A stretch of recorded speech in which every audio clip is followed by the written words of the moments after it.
সুপ্রিয় দর্শক, সবাইকে প্রমিসেস জানতে চাই আজকের পর্বে স্বাগত জানাচ্ছি। আমি নুসরাত রহমান। জীবন চলতে চলতে আমাদের এমন সব দুর্যোগের মোকাবেলা অনেক সময় করতে হয় যেগুলোর উপর আমাদের কখনো কোনো নিয়ন্ত্রণ থাকে না।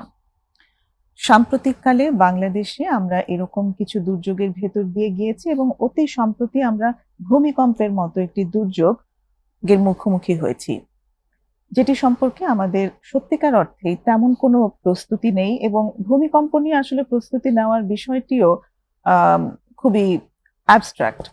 সো দর্শক, আজকে আমরা এই ভূমিকম্প নিয়েই কথা বলবো। আমাদের আজকের আলোচ্য বিষয় ভূমিকম্প, আতঙ্ক, সচেতনতা এবং করণীয়। ভূমিকম্প আমরা ঠেকাতে তো পারবো না, কিন্তু ভূমিকম্পের এই আতঙ্ক আমাদেরকে কাকে কিভাবে প্রভাবিত করেছে সেটি নিয়ে আমরা আলোচনা করব এবং জানবো যে এই আতঙ্ক থেকে আমরা কিভাবে বের হতে পারি। আর এই বিষয়ে আলোচনা করার জন্য আমাদের সাথে স্টুডিওতে আছেন দুজন অতিথি। প্রথমজন আছেন বাংলাদেশ প্রকৌশল বিশ্ববিদ্যালয়ের ক্লিনিক্যাল কাউন্সিলর সঞ্জিদা আফরোজ। ধন্যবাদ। এবং আমার সাথে আরো আছেন মাইন্ডউইজের founder and chief psychologist Faisal Ahmed Rafi. ধন্যবাদ। দুজনকেই স্বাগতম। আমি তুমি করে বলছি দুজনকেই। আমরা একই সাথে সবাই কাজ করি এবং কাজের ক্ষেত্রটি একই। সবাই মানসিক স্বাস্থ্য নিয়ে কাজ করি। এই যে ভূমিকম্প নিয়ে আসলে আমরা আজকে কথা বলবো, আমরা জানি না আসলে ভূমিকম্প এরপরে আর হবে কিনা, বা এই অনুষ্ঠানটি প্রচার হতে হতে আমরা আবার ভূমিকম্পের দেখা পেয়ে যাব কিনা সেটা আমরা কেউ জানি না। কিন্তু একটা ভূমিকম্পের ধাক্কার ভেতর দিয়ে আসলে আমরা সবাই গিয়েছি। তো প্রথমে আমি একটু জানতে চাই যে কে কিভাবে এক্সপিরিয়েন্স করেছি। একটু সঞ্জিদা, তোমার কাছ থেকে যদি শুরু করি, এই এক্সপিরিয়েন্সটাদের ভেতর দিয়ে তুমি কেমন ভাবে গেলে? ওকে, ধন্যবাদ নুজাত আপু আপনাকে যে আমাকে এখানে ডাকার জন্য, এবং ধন্যবাদ বাংলা টিভিকে এরকম একটা সুন্দর সমসাময়িক একটা অনুষ্ঠান আয়োজন করার জন্য। আমার মনে হয় ফ্রাইডেতে আমরা আসলে এটা দেখেছি এবং ওই সময়টা আমি আসলে বাসাতে ছিলাম। তো আমি একটু পড়ছিলাম, হঠাৎ করেই দেখছিলাম যে আমার সোফাটা দুলছে। তো আমার প্রথমে একটু বুঝে উঠতে একটু সময় লাগছিল যে আসলে এই যে দুলছে এটা কি কারণে দুলছে। তো কয়েক সেকেন্ডের মধ্যেই বুঝে গেলাম যে আচ্ছা ঠিক আছে, তাহলে এটা ভূমিকম্প হচ্ছে। এবং আমি কিন্তু দেখছিলাম যে আমার আশেপাশে আমার রুমের ফ্যান নড়ছে, আমার বুকশেলফ থেকে বই পড়ে যাচ্ছে, এবং আমার পরিবারের যে মেম্বাররা ছিল তারা কিন্তু মুহূর্তের মধ্যে ভীষণভাবে ভয় পেয়ে দরজাটা খুলে বের হয়ে যেতে চাচ্ছিল। তো ওই টাইমটা আমি তাদেরকে আসলে ভয় না পেয়ে কিভাবে আমরা একটা কর্নারে চলে গেলাম, সাথে সাথে একটা সেফটি জোনে চলে গেলাম। এবং এই যে এক্সপিরিয়েন্সের মধ্য দিয়ে ওই সময়টা গেলাম, খুব অল্প কয়েক সেকেন্ড, আমার মনে হয় 20 বা 26 সেকেন্ড হতে পারে, কিন্তু পরবর্তীতে আমার কাছে মনে হয়েছে যে দিনের অনেকটা সময় আমার মাথার মধ্যে মনে হচ্ছিল যে আমি অনুভব করছিলাম, ওই দুলনিটা আমি অনুভব করছিলাম আর কি সেই সময়টা। আতঙ্ক, তাই না? এটাই হচ্ছে আতঙ্কের একটা লক্ষণ। একটু ফয়সাল আহমেদ রাফির কাছে আসি, তোমার জন্য কেমন ছিল এক্সপিরিয়েন্স? আপু, আমার জন্য আর কি অন্য সবার মতো যেরকম যে আমি সকালে নাস্তা করছিলাম, তো অফিসে যাব, আমার শুক্রবার অফিস থাকে, তো অফিসে যাওয়ার জন্য রেডি হচ্ছিলাম, হয়ে আর কি নাস্তার টেবিলই আর কি জিনিসটা অভিজ্ঞতাটা আমাদের হয়েছে। তো আমার ক্ষেত্রে যে জিনিসটা ঘটে সাধারণত যে কোনো এরকম দুর্যোগের সময়, আমার ব্রেইন স্লো হয়ে যায়, মানে আমি সব দেখতে পাই মনে হয় খুব স্লোলি। আমি দেখছি আমার মা প্লাস অন্যান্য পরিবারের সদস্য যারা আছেন সবাই খুবই প্যানিক করছে, কোন দিকে যাবে সেটা করছে। তো আমি হচ্ছে আমার ছোট একটা ভাইস্তি আছে, ও তখনও শুয়েছিল, আমি ওর রুমে গিয়ে আগে ওকে হচ্ছে কোলে নিলাম। তো কোলে নিয়ে তারপর হচ্ছে বাকি সবাই যখন নামছে ওকে কোলে নিয়ে আমি আস্তে আস্তে নামছি, কিন্তু ততক্ষণে দুলুনি থেমে গিয়েছে। এই ধরনের সিচুয়েশন গুলোতে আমি যেটা নিজেও এক্সপিরিয়েন্স করি, অন্যদেরকেও আর কি যেটা দেখেছি সেটা হচ্ছে যে একটা আনসার্টেনিটি, যে আসলে এটা কতক্ষণ চলবে, এটা কি আসলেই থামবে, নাকি আমার কি এখনই বের হওয়া উচিত, নাকি আমি অন্য কোনো কিছু করব। আমরা যেমন সতর্ক মেসেজগুলোর মধ্যে অনেক দেখি যে কিভাবে নিজেকে প্রোটেক্ট করতে হয়, বসে পড়তে হয় একটু কোনো আর কি বিমের পাশে অথবা নিরাপদ জায়গাতে, কিন্তু আমার তখন শুধু হচ্ছিল যে আর কি কভার ড্রপ হোল্ড বলা হয়, যে নিজেকে একটু সুন্দর ড্রপ আর কি কভার এন্ড হোল্ড, এই টাইপের একটা আছে। তো এই জিনিসটাও আর কি ওই সময়টাতে আমার কাছে মনে হচ্ছিল যে আসলে এখানে কি করব, আমার বাসাটা আবার 3 তলায়, সুতরাং বাহিরে যাব না ভেতরে থাকবো, তো এটা নিয়ে একটা দ্বিধাদ্বন্দ্বে ছিলাম। অ্যান্ড তারপরও আস্তে যখন থেমে গিয়েছে তারপর আমরা বের হয়ে আসছি, কিছু সময়ের জন্য আমরা বাইরে ছিলাম। তো তখন ইমিডিয়েটলি আমার হচ্ছে একটু সার্ভাইভাল মুড মনে হয় হচ্ছে করেছিল যে সবাইকে নিয়ে বের হওয়াটা আর কি, বা নিরাপদে সরে যাওয়াটা জরুরি।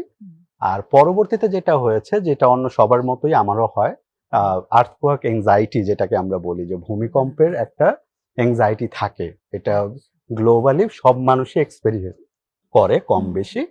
তো সেখানে আর কি আমারও হয়েছে, মাঝে মাঝে মনে হচ্ছে যে এই বুঝি দুলে উঠছে, বা এই বুঝি এমনটা হচ্ছে, আবার হয়তো কেঁপে উঠলো সবকিছু। তো এইটা আর কি গত 2 দিন ধরে ছিল, এতটুকু বলা যায়। আজকে থেকে একটু কম, কিন্তু এটা ছিল, এটা সবার মতো আমারও ছিল আর কি। ডেফিনেটলি আমরা মানে মেন্টাল হেলথ ওয়ার্কার হলেও আমরা তো মানুষ, এবং আমরাও কেউ এই ভয়ের ঊর্ধ্বে না। আমারও যেমন এক্সপিরিয়েন্সটা আমি শেয়ার করেই ফেলি এখানে। আমি সেদিন প্রমিসেসেই ছিলাম, প্রমিসেস মেডিকেলে আই ওয়াজ অন ডিউটি, এবং যখন দুলে উঠলো তখন মানে অনেক কিছু একসাথে মাথায় চলে আসা যে বের হব।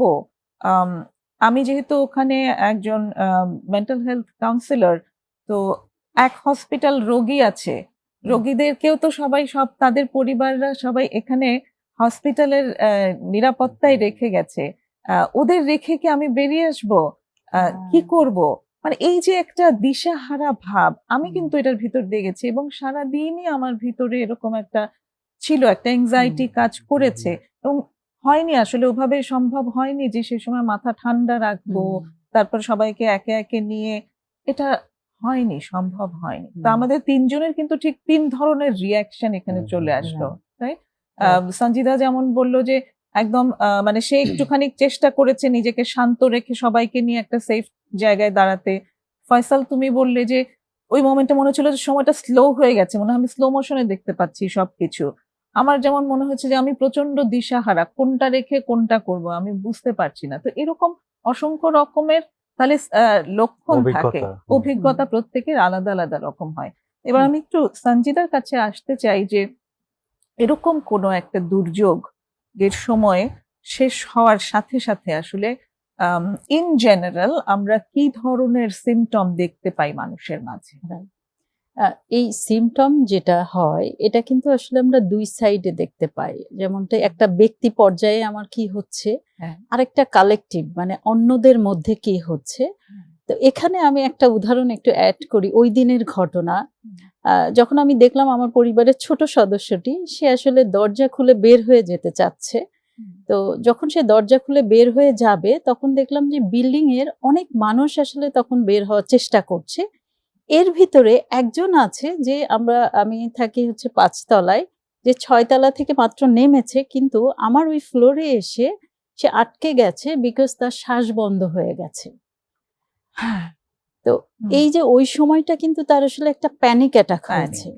আমি তখন দ্রুত যেটা করলাম যে আমি তাড়াতাড়ি আমার রুমে নিয়ে আসলাম, যেহেতু মানে ওই যে যেটা হয় আপনি যেটা বলছিলেন যে একজন আমি কাউন্সিলর, আমি আসলে রেখে যাব না কি করব। তখন আমার কিন্তু একদিকে যেমন আমার ভিতরে একটা ভয় কাজ করছিল, আবার একদিকে আমি যে কাউন্সিলর আছে ওনার যে প্যানিক অ্যাটাক হয়েছে, ওনাকে কিন্তু সাথে সাথেই আমি বাসায় নিয়ে এসে বসালাম এবং কিছুটা রেস্ট করিয়ে দেন পানি খাওয়ায়। তারপরে উনি যখন ফিল করলো যে না আমি এখন যেতে পারি, তখন কিন্তু সে বের হলো।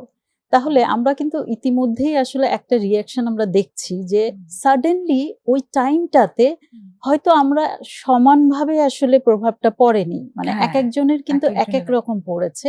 ওনার ক্ষেত্রে প্যানিক অ্যাটাক হয়েছে এবং ওনার শ্বাস বন্ধ হয়ে যাচ্ছিল।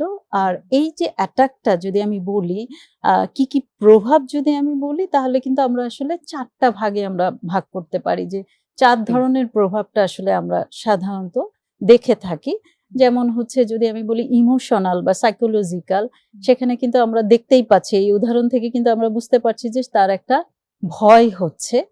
এবং আরেকটা যদি আমি বলি কগনিটিভ মানে চিন্তনীয়, মানে আমার যে মনে হচ্ছে যে আবারও হতে পারে, আমাদের কিন্তু সারাদিন এরকম একটা ভাবনা আসছিল যে আবারও হতে পারে, এটা একটা।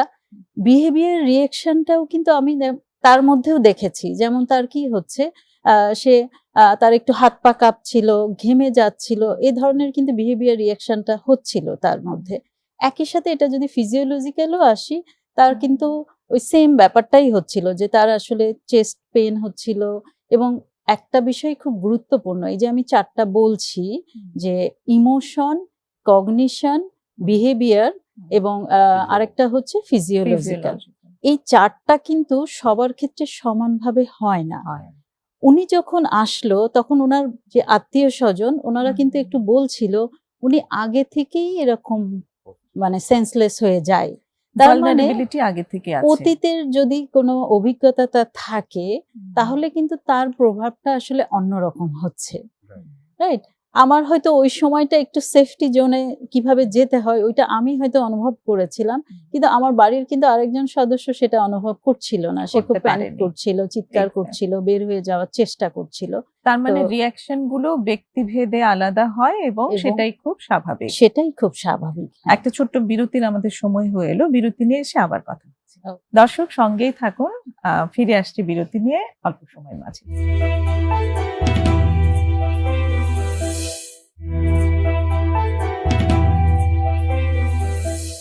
ফিরে এসেছি ছোট্ট বিরতি নিয়ে প্রমিসেস জানতে চাইয়ে। আজ কথা হচ্ছে ভূমিকম্প, আতঙ্ক, সচেতনতা ও করণীয় এই বিষয়ের উপর সঞ্জিদা আফরোজ এবং ফয়সাল আহমেদ রাফির সাথে। এবার আমি একটু ফয়সাল আহমেদ রাফি তোমার কাছে আসতে চাই যে এই যে সিমটম গুলো সঞ্জিদার কাছ থেকে আমরা শুনলাম যে 4 ধরনের সিমটম, মানে 4 ধরনের বহিঃপ্রকাশ হয় সিমটম গুলোর। তুমি এখানে কিছু অ্যাড করতে চাও কিনা? কারণ প্রত্যেকেই আমরা এক্সপিরিয়েন্স করেছি।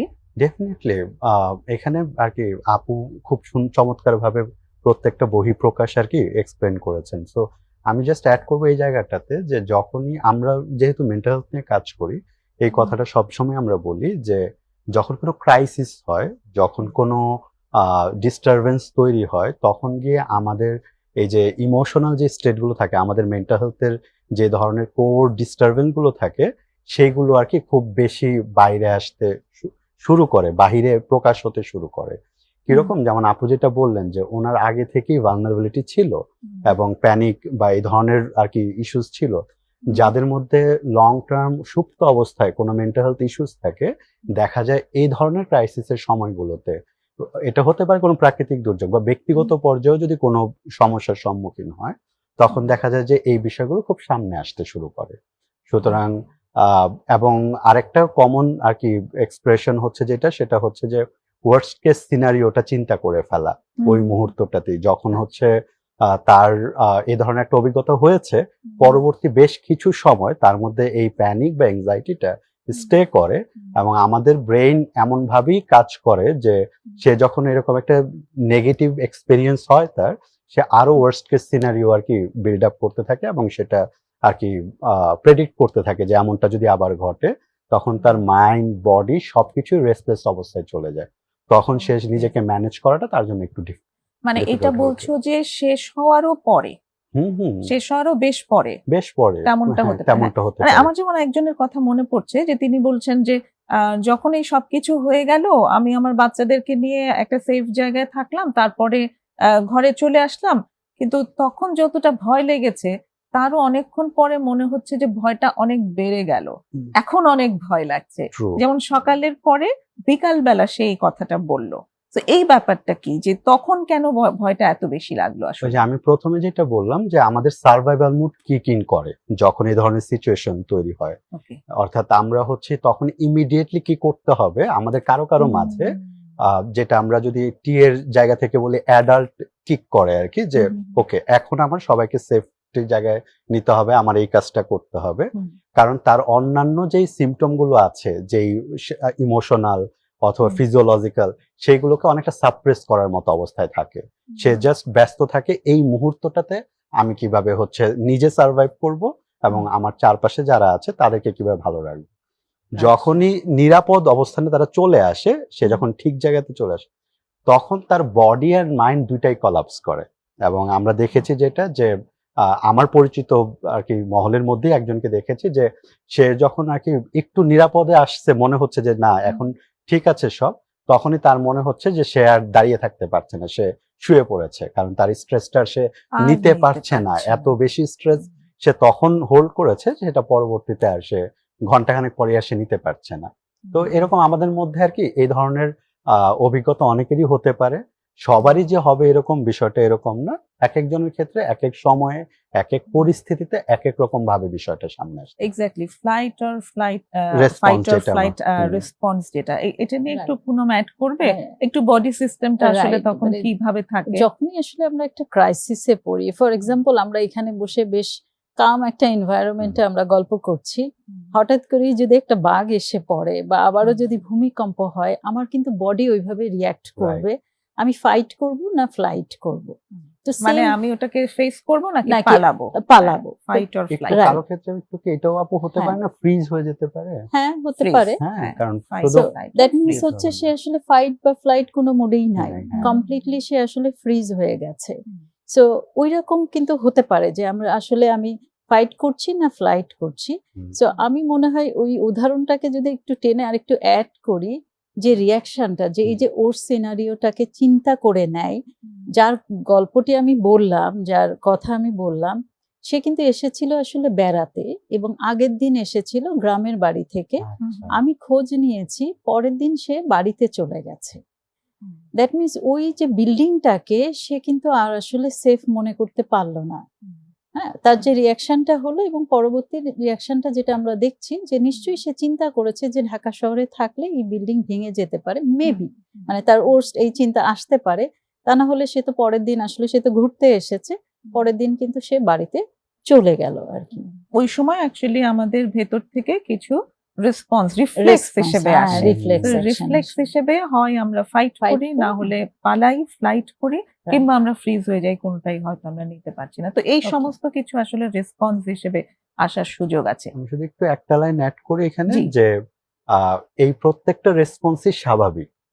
এই হ্যাঁ। অ্যাংজাইটিটা আসাটা স্বাভাবিক, খুবই কারণ স্বাভাবিক। আমাদের অডিয়েন্স বা যারা দেখছেন আমাদেরকে, তারা যেন মনে না করেন যে যে কোনো একটাকে গ্লোরিফাই করা, যে অমুক খুব সাহসী তাই ও ম্যানেজ করতে পেরেছে, ও তো দুর্বল তাই ও হ্যাঁ। হয়ে গেছে। এই লেভেলটা আমরা করে ফেলি যে ও হ্যাঁ। দুর্বল, সেজন্য হ্যাঁ। পারে নাই। এই জায়গাটাতে আমি আর কি রিকোয়েস্ট করব যে আমাদের যাদের মাঝে এই ধরনের রেসপন্স এসেছে, এটা খুবই স্বাভাবিক এবং খুবই আর কি ন্যাচারাল একটা আর কি রেসপন্স আমাদের মধ্যে, বিশেষ করে যে কোনো ক্রাইসিসে আমাদের এটা হতে পারে এবং যে কোনো বয়সের যে কোনো মানুষের মাঝে এই অ্যাংজাইটিটা আসতে পারে। থ্যাংক ইউ এটা অ্যাড করবার জন্য, কারণ আমি অনেককেই কমপ্লেন গুলো বলতে শুনি যে আমার তো খুব বুক ধরফর করছে। একজনকে আমি বলতে শুনেছি যে তার 2-3 দিন ধরেই তারপর থেকে বলেছে যে বুকটা খুব চাপ চাপ লাগছে এবং উনি ভাবছেন যে এটা ওনার কোনো সমস্যা। এটা আসলে ওনার সমস্যা না, এরকম আসলে হতেই পারে, রাইট। হওয়াটা খুব স্বাভাবিক। এরকম হতেই পারে এবং আমরা যেটা আরো বেশি ফেস করেছি, পরপর কিন্তু আরো 4টা ফেস আরো করেছি। জি। সো দ্যাট মিনস এটা যেটা আমাদের ভাবনাটাকে কি করেছে, আরো কিন্তু বাড়িয়ে দিয়েছে। হ্যাঁ। ওটা এক্সপিরিয়েন্স করতে যেমন লেগেছে হুম, ওটা আচ্ছা, পেরে বেশি। গেছি, কিন্তু যখন দেখলাম খবর রেলিং ভেঙে পড়েছে, হুম, তা ওই মুহূর্তে 3 জন মারা গেছে সেই খবরও চলে আসলো, আরো 2 জনকে হসপিটালে নিয়ে গেছে সেই খবরও চলে আসলো, সেটা কিন্তু আরো বেশি অ্যাংজাইটি বাড়িয়ে দিচ্ছিল। এই জায়গাটাতে আসলে কি করণীয় হওয়া উচিত? ওকে, কারণ খবর তো খবরের মতো দেবে, তাই না? রাইট। প্রথমত হচ্ছে যে ভূমিকম্পের নিয়ন্ত্রণ কিন্তু আসলে আমাদের হাতে নাই।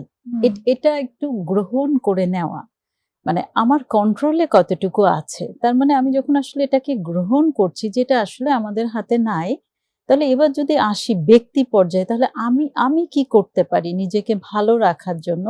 সেক্ষেত্রে কিন্তু আসলে এই নিউজগুলো যদি আসলে আমাকে বদার করে, তাহলে আসলে আমি নিউজগুলো দেখব না। আচ্ছা, কারণ নিউজগুলো দেখে কি হচ্ছে, আমার কিন্তু আসলে কোনো লাভ হচ্ছে না, আমি বরং আমার অ্যাংজাইটিটা বরং আরো বেশি বেড়ে যাচ্ছে, আমি আরো বেশি আতঙ্কে থাকছি এবং এই আতঙ্কটা কি হচ্ছে আমার পরিবারের সদস্যদের উপর দিয়ে যাচ্ছে। যেমন আমি যদি একটা উদাহরণ দিই, আমি একটু খোঁজ নিচ্ছিলাম, যখন দেখছিলাম যে একটা মা বলছিল যে তার প্রায় 9 বছর বয়সের মেয়ে, নিশ্চয়ই এখন সবাই জানে যে ফাইনাল এক্সাম চলছে, তো মেয়েটি ভীষণভাবে ভয় পেয়েছে এবং ভয় পাওয়ার পরে সে পড়াশোনা করতে পারছে না, রাতে ঘুমাতে পারছে না, খেতে পারছে না।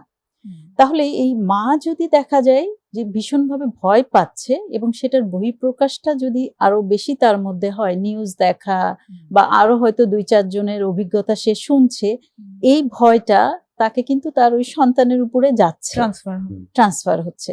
তাহলে আসলে আমার নিজের কি করণীয়? প্রথমত হচ্ছে আমি আসলে এই ধরনের নিউজগুলো দেখা থেকে বিরত রাখতে পারি। হ্যাঁ, যেমনটা আমাকে অনেকেই বলছিল যে আমি আপাতত ফেসবুকে 2 দিন আমি থাকবো না, কারণ আমাকে কিন্তু কোনোভাবেই আসলে আমি আগে থেকে জানতে পারছি না যে এখন ভূমিকম্প হতে পারে। আমি হয়তো ভয় পাইনি, কিন্তু সে তো ভয় পেয়েছে। প্রথমে তার কথাগুলো মনোযোগ দিয়ে শোনা, এই শোনাটা ভীষণভাবে গুরুত্বপূর্ণ। এই শোনাই কিন্তু আসলে তাকে আসলে এক ধরনের ভ্যালিডেশন দিচ্ছে যে আমার যে রিয়াকশনটা হচ্ছে এটা অ্যাবসলিউটলি ফাইন, এবং এটা হতে পারে, এটা হতে পারে। এবং এটা নিয়ে আমার নিজেকে ছোট ভাবার কিছুই নাই, লজ্জিত হওয়ার কিছুই নাই। একই সাথে তাহলে কি হচ্ছে, কানেকশনটা আমার হচ্ছে তার সাথে। এবং যেটা আরেকটু বলছিলাম যে তাহলে আমি নিজেকে কিভাবে ভালো রাখতে পারি, সেফটি অ্যাক্ট, কানেকশন, অন্যের সাথে যোগাযোগ রাখা। আরেকটা হচ্ছে চেষ্টা করব আমরা স্বাভাবিক রুটিনে ফিরে আসা। এখন যে উদাহরণটা দিলাম, যদি মাও আসলে ভয় পেয়ে যায় এবং সে যদি সাপোর্ট গুলো না নেয়, তাহলে কিন্তু বাচ্চাটাকে আর স্কুলে পাঠাবে না সে। তার মানে আমরা স্বাভাবিক রুটিন থেকে ফিরে যাচ্ছি। তো যথাসম্ভব আমরা চেষ্টা করব স্বাভাবিক রুটিনে ফিরে আসা এবং নিজের কেয়ার করা। মানে এখানে আসলে এই অ্যাংজাইটি বা এই আতঙ্ক থেকে বের হওয়ার জন্য আমরা হয়তো খুব ছোট ছোট অনেক কাজই করতে পারি। স্বাভাবিক রুটিনে ফিরে আসা, আমরা যা আগে সেটা নিয়ে আমরা আবার বিরতির পরে কথা বলবো, সেই জায়গাগুলো নিয়ে আমরা করতে পারি। তার মানে আমরা যেটা করতে পারি সেটা হচ্ছে যে সেফটি আগে এনশিওর করব, তারপর কানেকশন বাড়াবো, তারপর রুটিনে ফিরে আসা স্বাভাবিক করব, এবং সেলফ কেয়ার, তাই অ্যাকচুয়ালি সেলফ কেয়ারের একটা পার্ট। Thank you. আরেকটা বিরতির সময় হলো, বিরতি থেকে এসে আবার কথা হচ্ছে। দর্শক, আরেকটা বিরতি নেব আমরা, সঙ্গেই থাকবেন আশা করি।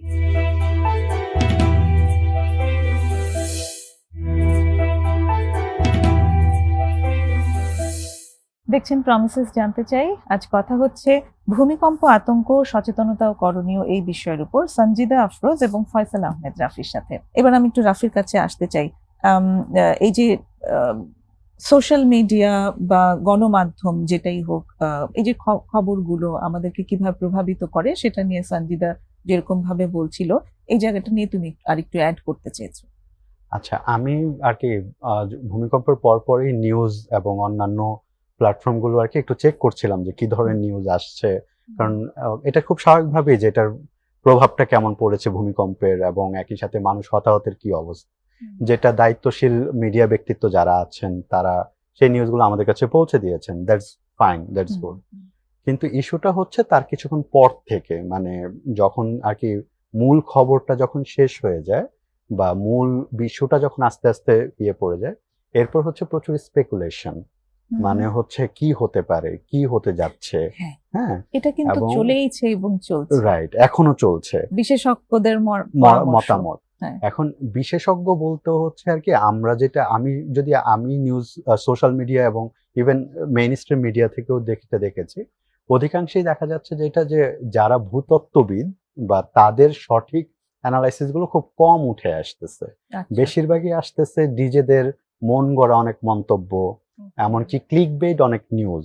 আপনি হেডলাইন গুলো খেয়াল করবেন যে একটা হেডলাইন হচ্ছে বাংলাদেশেও হতে পারে 9 মাত্রার ভূমিকম্প, বাংলাদেশে আসছে 8 মাত্রার ভূমিকম্প। হয়তো বিশেষজ্ঞ বলেছেন যে এখানে হয়তো একটা সম্ভাবনা আছে, যেমন আমরা মেন্টাল প্রফেশনাল, আমরাও কিন্তু অনেক সময় বলি যে আপনি যখন এখন এনজাইটিতে থাকলে লং টার্মে নানা রকম মেন্টাল ইলনেস বা অনেক কিছু ডেভেলপ করতে পারে, কিন্তু সেটা যখন কোট করা হয় এইভাবে যে আপনারও হতে পারে সিজোফ্রেনিয়া, তখন কিন্তু মানুষ ভয় পেয়ে যায়। মানে আমি এখন একটা অ্যাংশিয়াস ফিলিং এর মধ্যে যাচ্ছি, তার মানে এটা কি আমার এনজাইটি হবে? অনেকটা গুগল আর কি ডক্টরের মতো যে আগে থেকেই সব বলে দেয় যে আপনার ক্যান্সার হচ্ছে। সোশ্যাল মিডিয়াতে এই ধরনের মিস ইনফরমেশন দিয়ে সয়লাভ। ফলাফল হচ্ছে যেটা যে আমাদের আর কি যারা হচ্ছে একটু বিষয়গুলো আর কি শুধু কনজিউম করেন আর কি ভেরিফাই করেন না, তাদের এনজাইটি লেভেল বাড়তেই থাকে। বিশেষ করে বাচ্চারা এবং বাবা মা পর্যায়ে যারা আছেন, ওনারা দেখা যায় যে হয়তো অনেক ইনফরমেশন ভেরিফাই করেন না।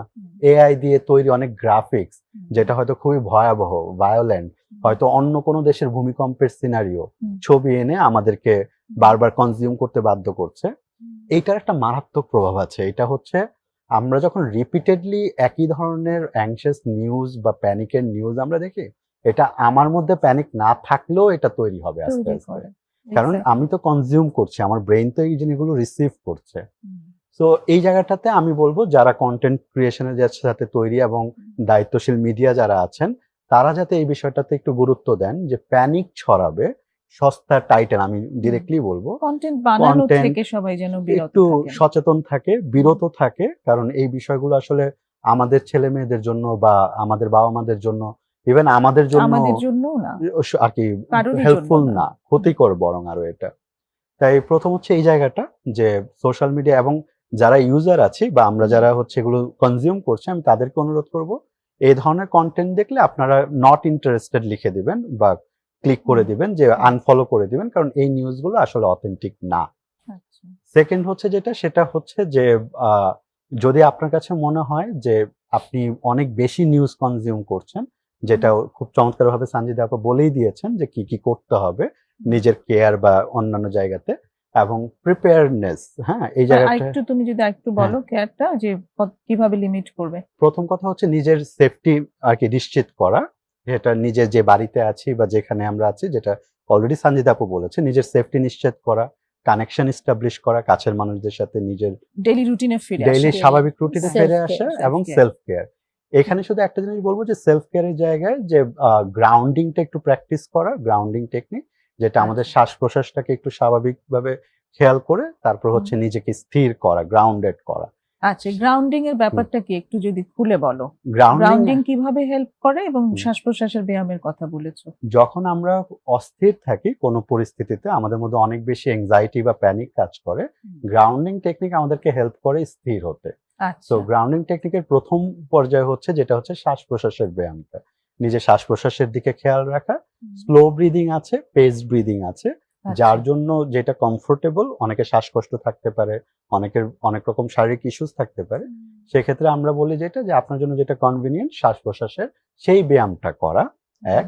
এবং পরবর্তী হচ্ছে নিজের ইন্দ্রিয়গুলোর ব্যবহার করা, নিজের চোখে কি দেখছি, কি স্পর্শ অনুভব করছি, এবং কি সাউন্ড শুনছি, এই বিষয়গুলো কি টেস্ট পাচ্ছি, কি স্মেল পাচ্ছি, সেই বিষয়গুলোর দিকে ফোকাস করা, যাতে হচ্ছে ইভেন এই যে আমি যেটা টাচ করছি, আমার পা মাটিতে আছে, আমাকে হেল্প করে এই জিনিসটা আমার পুরো মনোযোগটা প্রেজেন্ট মোমেন্টে, বর্তমান মুহূর্তে নিয়ে আসার ক্ষেত্রে। সুতরাং গ্রাউন্ডিং অ্যাপ্রোচটা হচ্ছে আমাদেরকে হেল্প করে যে কোনো অ্যাংশিয়াস সিচুয়েশনে স্থির হতে, আমাদের নিজেদেরকে ঠিক রাখতে। Thank you. প্রস্তুতি সম্পর্কে কি একটু বলবে সঞ্জিতা, কিভাবে প্রস্তুতি নেওয়া যায়? ও ছোট্ট করে একটুখানি বলেছে, আর কিভাবে আসলে আমরা নিজেদেরকে প্রস্তুত রাখতে পারি? আচ্ছা, এই প্রস্তুতির জায়গাটা আসলে দুভাবে হতে পারে। প্রথমত হচ্ছে যে রাষ্ট্রীয়ভাবে কোনো প্রস্তুতি নিচ্ছে কিনা। হ্যাঁ, আচ্ছা, কারণ আমি যখন এই মুহূর্তে ঝুঁকিপূর্ণ বিল্ডিং এ আছি, সাথে সাথেই তো আমার বিল্ডিং আসলে সেফ করাটা সম্ভব হচ্ছে না, রাইট?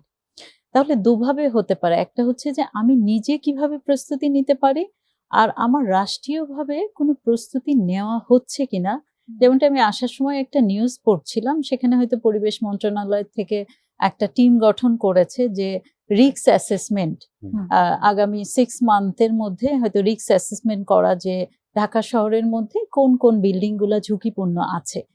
এই নিউজটা কিন্তু আসলে আমাদের মধ্যে এক ধরনের ইতিবাচক ভূমিকা পালন করছে, যে আমি ফিল করছি যে আমার সেফটির জন্য রাষ্ট্রও কাজ করছে। আচ্ছা, হ্যাঁ, একই সাথে তাহলে আমি কিভাবে প্রস্তুতি নিতে পারি আমার সেফটির জন্য? যদি আপনি মনে করেন যে হ্যাঁ, আপনি আসলে এই মুহূর্তে ঝুঁকিপূর্ণ বিল্ডিং এ আছেন, আপনার করণীয়টা কি? আপনি কিছুদিনের জন্য আসলে সেফ জোনে চলে যেতে পারেন। এটা একটা নিজের দিক থেকে করণীয়। এবং পাশাপাশি যেটা বললো যে আমি আরো কিছু আমার কিছু কিট রাখতে পারি, বা যেটা বলছে আমরা দেখছি নিউজ মিডিয়া গুলাতে যে হেলমেট রাখতে পারি বা রাবারের জুতা রাখতে পারি, যে আমি ইমিডিয়েট কোথায় যাব। এবং আমাদের একটা প্ল্যান থাকতে পারে নিজের মধ্যে, যদি ইমিডিয়েট হয়ে যায় তাহলে আসলে আমি যেটা শক্ত টেবিলের নিচে যাওয়া, ওই মুহূর্তে আমি কি কি করতে পারি, আমি যখন আসলে একটু চিন্তা করে রাখলাম যে এটা হলে আমি কি কি করতে পারি, তখন কিন্তু আমরা ওই কাজগুলা সহজেই আমি ইমিডিয়েট একটা রিয়াকশনে আমি কিন্তু যেতে পারি। আচ্ছা আচ্ছা আচ্ছা সো দ্যাট মিনস এই সেফটিটা দুইভাবে হচ্ছে। একটা হচ্ছে রাষ্ট্রীয়ভাবে আমি যখন নিচ্ছে তখন আমরা সেফ ফিল করছি, যখন আমি প্ল্যান করছি যে আমি নিজেকে কিভাবে সেফ রাখতে পারি, তখনও কিন্তু আমাদের এই ঝুঁকিটা আসলে অনেকটা কমে যাচ্ছে, এই যে রিয়াকশনটা এটা অনেকটা কমে যাচ্ছে। কিন্তু এ বাদেও হতে পারে আমি হয়তো জানি যে আমি সেফ বিল্ডিং এ আছি, কিন্তু আমার ওই যে আতঙ্কটা তৈরি হয়েছে এটা কিন্তু আমারও হতে পারে। হ্যাঁ, সেই মানে ওটা আরো সময়টা বেশি প্রলং করতে প্রলং পারে তারপরও। হতে পারে। হ্যাঁ, রাইট। ধন্যবাদ। আরেকটা বিরতির আমাদের সময় হয়ে এসেছে।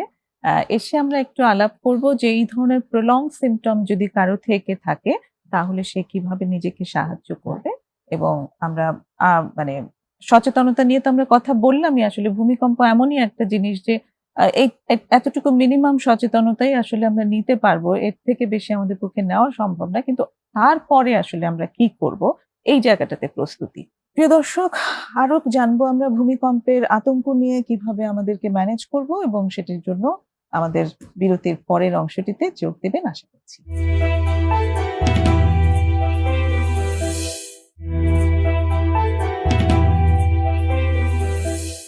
ফিরে এসেছি বিরতি নিয়ে। প্রমিসেস জানতে চাই আবারও। সঙ্গে আছেন সঞ্জিদা আফরোজ এবং ফয়সাল আহমেদ রাফি। কথা হচ্ছে ভূমিকম্প আতঙ্ক, সচেতনতা ও করণীয় এই বিষয়ের উপর। সঞ্জিদা, তোমার কাছে এবার একটু আসতে চাই এইভাবে যে এই যে বড় বড় দুর্যোগগুলো হয়, তার মধ্যে এটি একটা দুর্যোগপূর্ণ সময় আমরা পার করছি, অতিক্রম করছি। অসংখ্য নেতিবাচক দিক তো আছে, কোথাও কি কোনো ইতিবাচকতা আছে এর মাঝে? হ্যাঁ, আমরা সেটা অলরেডি আমার মনে হয়, আমি জানি না লক্ষ্য করেছেন কিনা, আমরা ফেসবুকে কিন্তু বেশ কিছু ইতিবাচক দিকও দেখতে পাচ্ছি। আমরা তো অনেকক্ষণ আসলে নেতিবাচক দিকগুলা নিয়ে আলোচনা করলাম যে কি কি প্রভাব পড়েছে এবং আমরা কিভাবে আসলে সেটার মধ্য দিয়ে গিয়েছি। ইতিবাচক দিকটা হচ্ছে যে এই যে অনেকেই কিন্তু একটা অনুভব করেছে যে একটা নতুন জীবন পেলাম। আচ্ছা, এবং আমি দেখেছি যে ফেসবুকে অনেকেই সেই ধরনের একটা স্ট্যাটাস দিচ্ছে যে নতুন করে জীবন ফিরে পেলাম। এই যে তার মধ্যে যে এক ধরনের একটা রিয়েলাইজেশন হলো, এবং এইটা পরবর্তীতে তাকে কি করছে, হয়তো পরিবারের অনেক মেম্বারদেরকেই সে খোঁজ নিত না, এটার পরবর্তীতে কিন্তু সে অনেক খোঁজ নিচ্ছে। কানেকশন তার মানে আমি যখন রিয়েলাইজ করলাম মৃত্যুর মুখ থেকে আমি ফিরে আসছি, তখন হয়তো আমি আমার অনেক পুরাতন বন্ধুটির খোঁজ নিই নাই, আমি কিন্তু এটার মাধ্যমে তাকে তার একটু খোঁজ নিচ্ছি, আচ্ছা সে সেফ আছে কিনা, বা পরিবারের অন্য সদস্যরাও সেফ আছে কিনা। সো ওইটা একটা ইতিবাচক। আরেকটা হয়তো যারা একটু ধর্মীয়ভাবে বিশ্বাস করছে তাদের হয়তো আমার কাছে মনে হয়েছে, যেটা আমি আসলে স্ট্যাটাসের ভিত্তিতেই আমি বলছি, তারা যখন স্ট্যাটাস গুলা দিচ্ছে যে একটু কানেকশন, যে যে সৃষ্টিকর্তাকেই বিশ্বাস করে তার সাথে হয়তো কানেকশনটা আবার একটু রিবিল্ড হয়েছে, যেটা আমার অবজারভেশন, হ্যাঁ, অ্যাজ এ থেরাপিস্ট হিসাবে আমার কাছে মনে হয়েছে যে তারা হয়তো নতুন করে আবার সেই জায়গাটায় সম্পর্কটা স্থাপন করছে। এটা একটা ইতিবাচক দিক আমি দেখেছি। আসলে মানে ওটা ওই যে কানেকশনের জায়গাটা, যে সেফটির পর আসলে কানেকশন আমাদেরকে হেল্প করে, যেটা বললে তোমাদের কাছ থেকে আসলো, এই কানেকশনটা যে কোনো ভাবে অনেকের সাথে হওয়াটা কিন্তু ওটাও একটা সেফটি দিচ্ছে, ইমোশনাল একটা সেফটি কিন্তু ওটাও দিচ্ছে। এমনকি যেটা বলছো যে সৃষ্টিকর্তার সাথে কানেকশন, এই কানেকশনটা তো আসলে ভীষণ আনকন্ডিশনাল একটা ইয়ে দেয়, ভ্যালিডেশন, সেফটি, সবকিছু, সার্টেনিটি, সবকিছুই আমাদেরকে সৃষ্টিকর্তার সাথে কানেকশনটা দিয়ে থাকে। তো ওটাও আবার যখন স্ট্রেংথেন হচ্ছে, আমরা খুঁজে নিতে পারছি যে কোন খড়কুটোটা ধরে আসলে আমরা আগাবো, জীবনে বাঁচার জন্য কোনো না কোনো অবলম্বন খুঁজে পাচ্ছি। অনেক ধন্যবাদ এই ইতিবাচক দিকগুলো যে আসলে আছে এত বড় একটা দুর্যোগের, সেটাও সামনে নিয়ে আসার জন্য। রাফি, অ্যাড করবে কিছু এখানে? এই আপু যা বলছেন এক্স্যাক্টলি সেই কানেকশনের জায়গাটাই বারবার ফিরে ফিরে আসে। আমি যেটা লক্ষ্য করেছি এগুলোর পাশাপাশি সেটা হচ্ছে যে সামাজিকভাবে, মানে আমরা প্রত্যেকেই হয়তো একটা অ্যাপার্টমেন্ট কমপ্লেক্সে থাকছি, আমরা কেউ কাউকে চিনি না বা খুব বেশি আর কি কানেক্টেড না, কিন্তু দেখা যাচ্ছে আর কি এই সময়টার পর সবাই সবার প্রতি এগিয়ে আসছে, কেউ কাউকে হয়তো ধরে এগিয়ে দিচ্ছে, কোনো বাচ্চাটাকে হয়তো আরেকজন কোলে নিয়েছে যাতে সেফলি দ্রুত নামতে পারে, বা এই জিনিসগুলো আমরা দেখেছি। এবং সবাই সবাইকে হেল্প করছে, সহযোগিতা, সহমর্মিতা মর্মিতা, এই সেগুলো বিষয়টা আসলে তৈরি ফুটে ওঠে আর কি। ফুটে উঠছে। তো এই জায়গাটা আর কি আমি মনে করি যে একটা ইতিবাচক দিক সামাজিক জায়গা থেকে, বিশেষ করে ঢাকা শহরে আমরা যেভাবে আইসোলেটেড থাকি, হুম। সেখানে আসলে এই ধরনের পরিচিত হওয়া এবং কানেকশন গুলো বিল্ড আপ করাটা খুবই জরুরি ছিল। ডেফিনেটলি। এবং এখানটাতে তো তার মানে আরো একটা জিনিস প্রমাণিত হলো যে এই সহযোগিতা, যোগাযোগ, সহমর্মিতা এর কোনো বিকল্প নেই। শুধু ভার্চুয়াল একটা জগতে বিরাজ করা সেটাই আসলে জীবন নয়। মানুষের সাথে Right. ফিজিক্যাল কানেকশন যে মেইনটেইন করাটা অনেক বেশি, আরো বেশি কি বলবো, পাওয়ারফুল, সেটা এমন- কিন্তু এখান থেকে আরো বেশি প্রমাণিত হলো। রাইট। এমনকি এখানে আরেকটা আর কি চমৎকার জিনিস, সেটা হচ্ছে যেটা যে কোনো দুর্যোগে, যে কোনো ক্রাইসিসে সম্পূর্ণ অপরিচিত একজন মানুষ যে এগিয়ে আসে হুম। এবং সাহায্য করে এই জায়গাটায়, এইটা কিন্তু আমাদের দেশের কালচারে অনেক ঐতিহাসিকভাবে এটা সত্য। আমরা সবসময় এই জায়গাটা এগিয়ে আসি বা ইয়ে করি, কিন্তু বর্তমানে আর কি গত কয়েক বছরে দেখা গেছে যেটা সোশ্যাল মিডিয়ার কারণে হোক বা অন্যান্য, আমরা নিজেকে অনেক আইসোলেটেড করে ফেলেছি। কিন্তু যখন আমরা সামষ্টিকভাবে একটা ক্রাইসিস ফেস করি, তখন অবধারিতভাবেই আর কি আশপাশের মানুষজন এগিয়ে আসে মানুষকে সহায়তা করার জন্য, সাপোর্ট করার জন্য, যেটা আমি মনে করি যে খুবই ইতিবাচক এবং একটা আর কি পজিটিভ টোন তৈরি করে আর কি হ্যাঁ। সবার মাঝে। মানবতা বোধ এখনো মানবতা, জীবিত, right. সেটা আমরা আবারও অনুভব করতে Exactly. পারি এবং পেরেছি, এবং সেটাই আসলে আমাদের বাঁচিয়ে রাখে। ধন্যবাদ। আরেকটা যেটা আমাদের আসলে বিরতির আগে আলাপ হচ্ছিল, যে অনেকের ক্ষেত্রে দেখা যায় যে দীর্ঘমেয়াদে কিছু সিমটমস থেকে যায়, সেই জায়গাগুলো নিয়ে আমরা কি করব? সঞ্জিদার কাছে আসি। Okay. শুরুতেই হয়তো আমি বলেছিলাম যে 4টা সিমটমের কথা, হুম। যে ইমোশনাল অর সাইকোলজিক্যাল, কগনিশন মানে আমার চিন্তাটা কি হচ্ছে, যে আবারও ভূমিকম্প হতে পারে, বিহেভিয়ারাল যে আমি হয়তো বা লিফটে অনুভব করেছি, আমি লিফটটাকেই অ্যাভয়েড করছি, হুম। আবার ফিজিক্যাল যেটা আমি হয়তো আমার ঘুম হচ্ছে না, খেতে ইচ্ছা করছে না, হ্যাঁ। তো এই 4টা সিমটম আমি যদি দেখি যে আসলেই এটা আমি প্রতিনিয়ত ফেস করছি এবং আমি আসলে স্বাভাবিক রুটিনে ফিরতে পারছি না, এটা যদি দেখেন যে হ্যাঁ কিছু সেলফ কেয়ারের কথা এখানে আলোচনা করা হয়েছে, এটা দিয়ে আসলে আমরা নিজেকে একটু ভালো রাখার চেষ্টা করতে পারি। একই সাথে আমি হয়তো বা কিছু কাজ করছি বাট কিছু কাজ করতে পারছি না, এইটা যদি আমরা দেখি যে 1 মাস এটা মানে বজায় থাকছে আমার ক্ষেত্রে, তাহলে আমি অবশ্যই বলবো যে একটু পেশাগত কাউন্সিলরের সাহায্য নেওয়া। কিন্তু আমি বলছি 1 মাস, এটা আবার কারো কারো ক্ষেত্রে কিন্তু খুব সিভিয়ার লেভেলে দেখা যাচ্ছে, সেখানে কিন্তু আমরা 1 মাস অপেক্ষা করব না। আচ্ছা। যেমনটি হচ্ছে যে যে ব্যক্তিটির সন্তান মারা গেল, তার জন্য কিন্তু এটা অনেক বড় একটা লস, হ্যাঁ, তার ট্রমাটা কিন্তু একদমই অন্যরকম। আর যে ব্যক্তিটি হয়তো ডিরেক্টলি এক্সপিরিয়েন্স করেছে, আমরা কিন্তু দেখেছি যে ঢাকা বিশ্ববিদ্যালয়ের 2 তলা বা 3 তলা থেকে লাফ দিয়েছে এবং ইনজুর্ড হয়েছে, তারও কিন্তু ট্রমা একরকম। আবার যে ব্যক্তিটি একটা ঝুঁকিপূর্ণ বিল্ডিং এ আছে, তারও কিন্তু ট্রমা আরেক রকম। তাহলে এই যে মেন বিষয়টা আমাকে খেয়াল রাখতে হবে যে আমি আসলে কখন সাপোর্টটা নিব।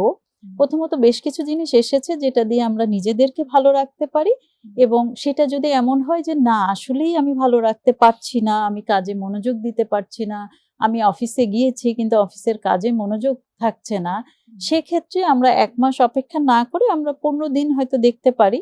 আর যদি খুব ইমিডিয়েট মনে করে যে না একদমই আমি পারছি না, কোনো কাজেই আমি মনোযোগ দিতে পারছি না, তাহলে বলবো যে যত দ্রুত সম্ভব প্রফেশনাল কাউন্সিলরের সাহায্য নেওয়া। তার মানে 1 মাস আমরা দেখতে পারি যে আমার মধ্যে এটা কতটুকু আছে, আর 15 দিনও হতে পারে, আর খুব বেশি যদি অনুভব করি ইন্টেন্সিটিটা আসলে, সেক্ষেত্রে আমরা যত দ্রুত সম্ভব আমরা আসলে পেশাদার কাউন্সিলরের সাহায্য নেব। অনেক ধন্যবাদ দুজনকেই আজকে চমৎকার আলোচনা উপহার দেওয়ার জন্য। আশা করি দর্শকরা উপকৃত হয়েছেন, কারণ এই কথাগুলো আসা খুব প্রয়োজন যে এই সিমটম গুলো আসলেই হবে এবং সেগুলো খুব স্বাভাবিক, এক একজনের এক এক রকম ভাবে আসবে।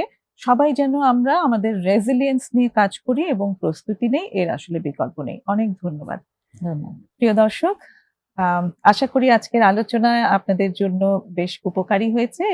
এরকম আলোচনার সঙ্গে আপনারা ভবিষ্যতেও থাকবেন এই আশা করে আগামী পর্বে আপনাদের আমন্ত্রণ জানিয়ে শেষ করছি আজকের আয়োজন। খোদা হাফেজ।